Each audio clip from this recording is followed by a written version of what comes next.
자, 지금 말씀드리는 순간 이재명 대통령 내외가 자택에서 나왔습니다.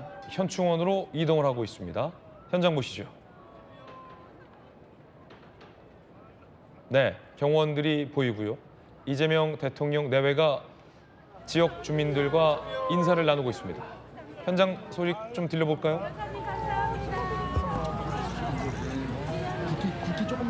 조금만 가주세요. 네.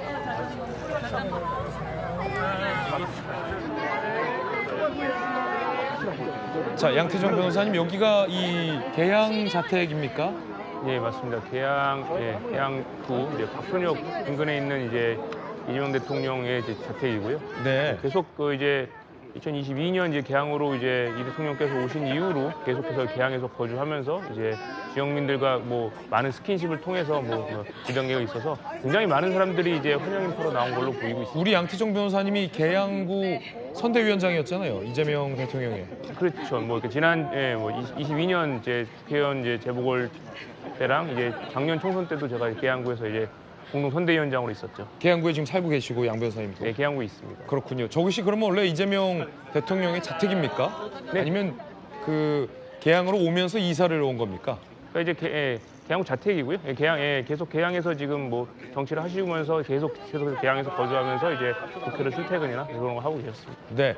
자, 그럼 박수현 의원님, 이제 현충원으로 이동을 하면 이제 공식적인 일정이 시작되는 건가요? 그렇습니다.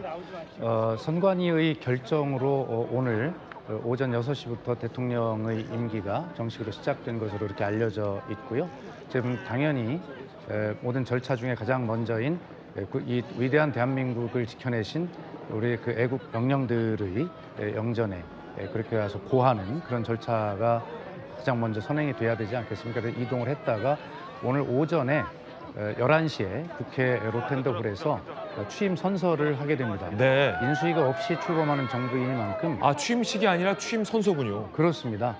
대체로 취임식, 약식으로라도 취임식을 했었는데 아마 이번에는 취임식 이런 행사가 아니라 취임 선서를 하는 것으로, 그리고 취임사만 짧게 발표를 하고 바로 용산으로 이동하는 것이 되겠고, 그 오찬에는 알려지신 바와 같이 여야 대표 오찬 회동을 할 것으로 이렇게 알려져 있지 않습니까? 지난번에 문재인 전 대통령도 취임하는 날 야당이 당사를 방문했던 기억을 떠올리시면 알 수 있을 텐데, 아마 여야 협치, 대화, 정치 복원 이런 어떤 상징적인 말씀을 국민들에게 그런 행사를 통해서 보여드리고 싶고, 실질적으로 그것이 형식적인 것이 아니라 그 기회를 통해서 여야 간의 대화의 복원이 이루어지기를 바라는 진심도 담겨 있다, 이렇게 보시면 되겠습니다. 오늘 취임식을 하지 않는 대신에 정식 행사는 제헌절인 7월 17일 날 할 것으로 그렇게 알려져 있고요.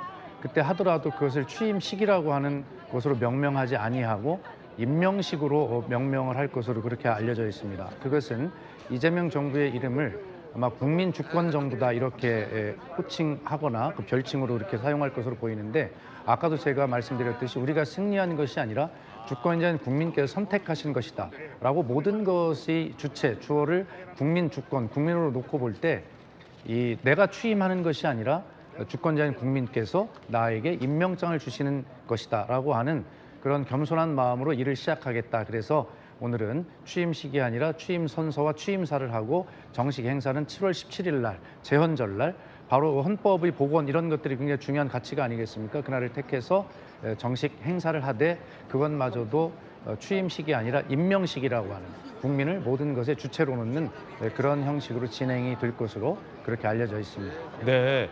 자, 주민들이 이재명 대통령 내외에게 꽃다발을 증정하고 있고요. 굉장히 지금 밝은 표정의 대통령 내외가 주민들과의 인사를 마치고 현충원으로 일정을 떠나게 됩니다.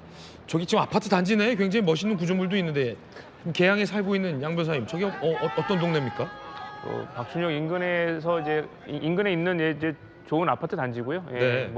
근데 이재명 대통령뿐만 아니라 그러니까 굉장히 좋은 단지긴 하지만 그렇게 호화스럽다거나 그런 건 아니고, 계양 지역민들과 자연스럽게 어울리면서 굉장히 많은 소통을 하고 있는 곳으로 보시면 될 것 같습니다. 예전 같은 경우는 이 대통령들의 이 자택이라 하면 이 주택, 뭐 이제 2층 집이나 뭐 단독주택 뭐 이런 경우가 많았는데 이 아무래도 이제 수도권의 아파트 혹은 뭐 공동주택에 거주하는 이 정치인들이 많아지면서 이제는 대통령 자택도 아파트 단지나 아니면 뭐 주상복합단지 이런 곳에서 이제 출발하는 모습이 최근 들어서 좀 포착이 되고 있군요. 주거의 어떤 변화도 좀 독특한 포인트일 것 같습니다. 자, 이 주민들과 인사를 나누고 있는 이재명 대통령 내외 현장 장면 보내드리고 있습니다. 자, 어린 아이를 지금 안고 있는데요. 지역 주민인 걸로 보입니다. 자, 태극기를 들고서 이 대통령 내외를 반겨주고 있는 계양 주민들의 모습 현장에서 보내드리고 있습니다.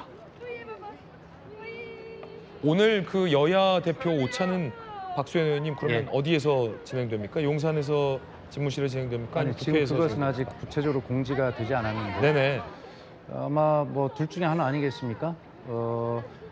하여튼 아직 정확한 장소와 이런 건 공지가 되지 않고 각 당의 대표들께서 그렇게 하는 게 좋겠다라고 화답한 그런 어떤 내용만 현재 전해지고 있습니다. 그렇군요. 예. 집무실은 일단은 용산 대통령 집무실을 이용하게 되죠? 그렇습니다. 예. 아마 최단 시간은 용산 집무실을 이용할 수밖에 없고요. 그것은 왜 그러냐면 이제 청와대로 다시 복귀를 한다는 계획을 밝혔지만 개방이 되었던 곳이기 때문에 여러 가지 보안 문제나 또 시설의 리모델링 문제 뭐 이런 것들을 좀 점검하는 최소한의 시간이 필요합니다. 그렇기 때문에 용산에 대한 여러 가지 부정적인 이미지가 있고 하더라도 국가 특히 안보를 위한 그 대통령이 활용하는 망이 깔려져 있지 않겠습니까? 네네. 그런 것들을 안전하게 청와대로 다시 옮기는 그런 작업들 이런 최소한의 시간은 용산에서 직무를 하는 것이 굉장히 실용적이고 맞는 일이다 생각을 하고요. 그러나 그 시간을 오래 되면 또 다른 이야기가 나올 수 있기 때문에 제가 볼 때는 약 한 3개월 정도 그 정도 용산에 근무를 하고 그리고 청와대로 복귀하는 그런 일정으로 되어 있을 것이고 그렇다면 이제 지금 우리가 이야기를 나누게 될 대전, 세종, 충청으로 볼 때 그럼 세종시는 어떻게 되는 거냐 하는 또 이야기들 궁금하시지 그러게요. 않습니까? 예. 그렇기 때문에 이제 청와대도 그렇게 긴 시간 있는 것보다는 이제 사회적 합의와 헌법의 문제를 캠페인 기간 중에 이야기를 했잖아요. 그걸 통해서 좀 중장기적으로는 세종시로 완전히 이전하는 이런 로드맵까지도 아마 밝히는 뭐 그런 것들을 진행해야 될 것 같습니다. 대통령 집무실의 세종 이전까지. 그렇습니다. 왜냐하면 이것이 이제 후보 시절에 공약을 했는데 네. 청와대로 들어가더니 말이 없으면 그냥 청와대에 눌러 앉는 것 아닌가라고 하는 또 그런 의구심과 논란들이 당연히 생기죠. 예. 그렇기 때문에 뭐 그런 것이 두려워서가 아니라 당연히 그런 시대를 새로운 시대를 열어야 되기 때문에 그런 로드맵은 언제까지 어떤 절차를 밟아서 하겠다라고 청와대에 복귀하더라도 그런 것은 좀 멀지 않은 시간에 밝혀주는 것이 로드맵 정도는 맞겠다 이런 생각을 하고 있습니다. 그렇군요. 자, 다시 어떤 청와대 시대로의 어떤 복귀가 예상이 되고 과연 이 대통령 집무실의 세종 이전까지 가능할지 여부는 좀 더 중장기적으로 좀 지켜봐야 된다라는 또 도움 말씀 주고 계십니다. 자, 주민들이 상당히 많이 양태진 변호사님 기다리고 있군요. 네, 사실 뭐 계양구 특히 뭐 계양구뿐이 아니고 뭐 전국적이긴 하지만 이 이재명 대통령 인기는 사실 계양구에서 굉장히 좋습니다. 특히나 이제 지역민들과 벽이 없이 소통하는 모습도 보이고 또 이제 김혜경 영부인께서도 뭐 평소에도 이렇게 지역에 이제 뭐 장도 보시고 약간 이 지지자들이나 이제 시민들까지 소통하시는 모습을 보여왔기 때문에 그러니까 어떻게 보면 우리의 친구, 우리의 이웃이 이제 대통령으로 돼서 더 이제 큰 역할을 하게 됐다는 점에서는 굉장히 이제 환영할 만한 일이라고 생각합니다. 네. 그러면은 계양 국회의원 자격은 어떻게 되는 겁니까? 아마 이제 자동적으로 이제 국회의원 신분에서 이제 대통령 신분으로 변화가 됐기 때문에 네네. 그 계양구를 국회의원 자리는 가지고 이제 공석이 되고요. 그렇죠. 왜냐하면 국회의원과 이 행정부의 수장은 겸직을 네. 할 수 없기 때문에. 네. 그래서 공석이 되고 아마 이제 내년 지방선거와 맞춰서 아마 계양구 국회의원 자리는 아마 이제 보궐선거가 치러질 걸로 예상이 됩니다. 네. 그러면 우리 양 변호사가 공천 받습니까? 아니 그거는 이제 뭐 결국 그때 가서 뭐 이제 여러 가지 절차를 거쳐서 아마 정말 적합한 사람이 결정될 것으로 보입니다. 네. 이미 우리 당에서는 지난번 총선에서 패배했던 원희룡 전 국토부 원희룡 전 장관이 예, 개항에 있군요. 개항에 머물면서 열심히 밭을 일구고 있는 걸로 압니다. 지난번에 그 김문수 후보와 사전 투표를 할 때도 개항에서. 원 전 장관이 같이 했죠.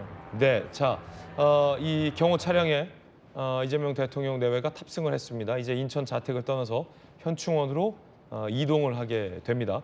대통령 자격으로서 공식 일정과 직위가 시작이 됐기 때문에 그에 합당한 이 경호 조치도 이루어지고 있는 중입니다. 아파트 단지를 자, 이 경호 차량들이 서서히 빠져나가고 있습니다.